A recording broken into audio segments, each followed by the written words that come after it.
दौसा का उपचुनाव बेहद ही रोमांचक होता जा रहा है और हमारे साथ में है बीजेपी के प्रत्याशी जगमोहन मीणा जी। सर, बेहद ही रोमांचक स्थिति में पहुंच गया है दौसा का उपचुनाव।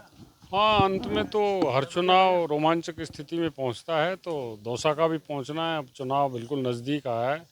जैसे जैसे नज़दीक आता जा रहा है, रोमांचक बनता जा रहा है। देखिए सर, 7 उपचुनाव हैं सीटों पर, लेकिन सबकी नज़रें, जयपुर की नज़र भी दौसा पर है, दिल्ली की नज़र भी दौसा पर ही है।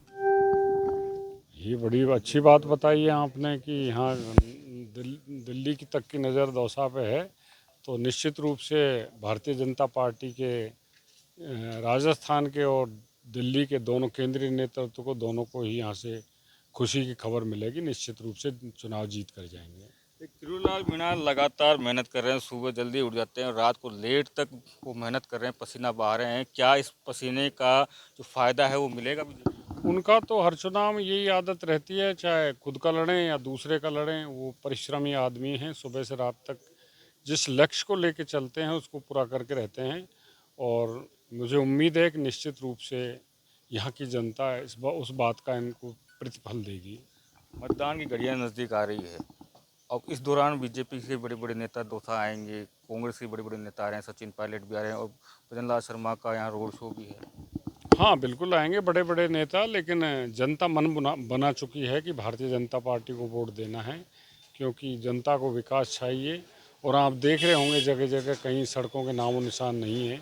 इसलिए ऐसी स्थिति में जनता पूरी तरह अपना मन बना चुकी है कि भारतीय जनता पार्टी को भेजना है, जिता के भेजना है, ताकि पावर पार्टी में जो पार्टी पावर में है उसका कैंडिडेट अगर जीत के जाएगा तो यहाँ विकास के कार्य होंगे।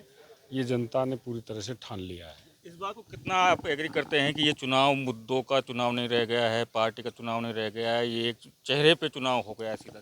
नहीं नहीं, विकास पे चुनाव हो रहा है पूरी तरह से। और विकास को लेके मैं लोगों के बीच में जा रहा हूँ। मैं उनसे निवेदन कर रहा हूँ कि ईआरसीपी को गति दी जाएगी। सड़क के निर्माण से औद्योगिक विकास होगा। यहाँ पे दौसा को सुंदर शहर बनाया जाएगा। पेयजल की व्यवस्था को ठीक किया जाएगा और जो सड़कें पूरी टूटी फूटी हैं पूरे इलाके में सबकी मरम्मत की जाएगी और लोगों को हर काम से जोड़ा जाएगा। शहर में और सब जगह सामाजिक सौहार्द बनाऊंगा, सद्भाव बनाऊंगा और लोगों के बीच में प्रेम भाव रहे और किसी को कोई भी परेशान नहीं करे।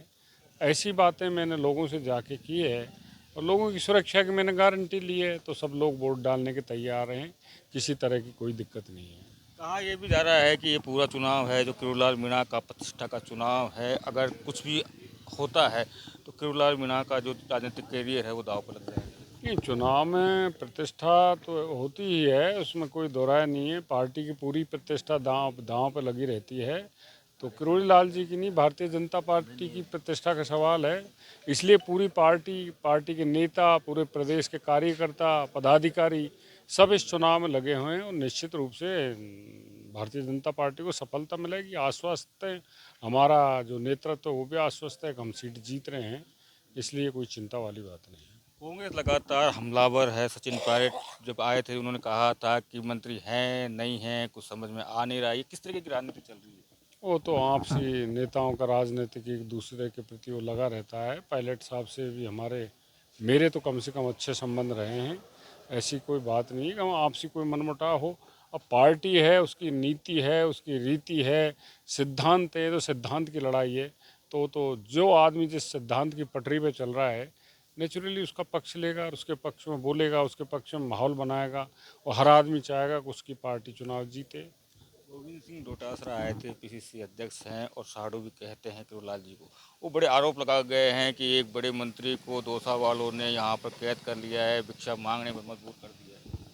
देखो, डोडासरा जी ने खुद अपने मुंह से कहा है कि किरोड़ी लाल जी मेरे साडू हैं और किरोड़ी लाल जी मेरे भाई हैं। तो साडू तो फिर वो भी मेरे भाई लगे। भाई के नाते मैं उनसे भी अपील करूंगा कि वो लोगों को कहें कि भाई जगमोहन को वोट दो। कुछ दिन पहले गोलमाजी भी आई थी और एक वीडियो भी हुआ था कि वो पर्चा की तरह आई थी, बीमार थी, आपने कहा था कि आराम कर लीजिए, लेकिन नहीं, आपने भी मेहनत की थी। क्या वाक्य था, वो हुआ क्या था उस दिन सर? नहीं, एक्चुअली क्या है कि उनकी तबीयत ठीक नहीं थी, ड्रिप से के वो लगा हुआ था उसके। तो मैंने उनको कहा था, मैंने कहा आप आराम करो, आपकी उम्र नहीं है, आपका स्वास्थ्य ठीक नहीं रहता है तो आप घर जाएं, आप आराम करें। मैं अपने आप लग रहे हैं, हम दोनों भाई, राजेंद्र लग रहा है, समस्त कार्यकर्ता लग रहे हैं, पूरी पार्टी लगी हुई है, तो आप आराम करो।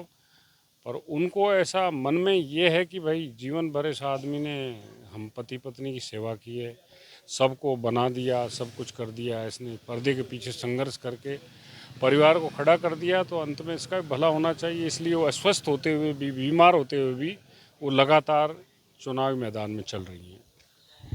सुबह जल्दी उठना, रात तक प्रचार प्रसार करना, चेहरे पर बड़ी थकान सी भी दिखाई देने लगी है, लेकिन ऊर्जा भी है। क्या लगता है कि जैसे ही मैं कभी सुनता हूँ आपके लाइव जब चलता है तो भावुक हो जाते हैं आपके लाल मीणा का नाम लेते लेते? नहीं, थकान तो कोई नहीं है, काम कर रहे हैं सुबह जल्दी 5-6 बजे उठ के और रात को 11-12 बजे तक लगे रहते हैं।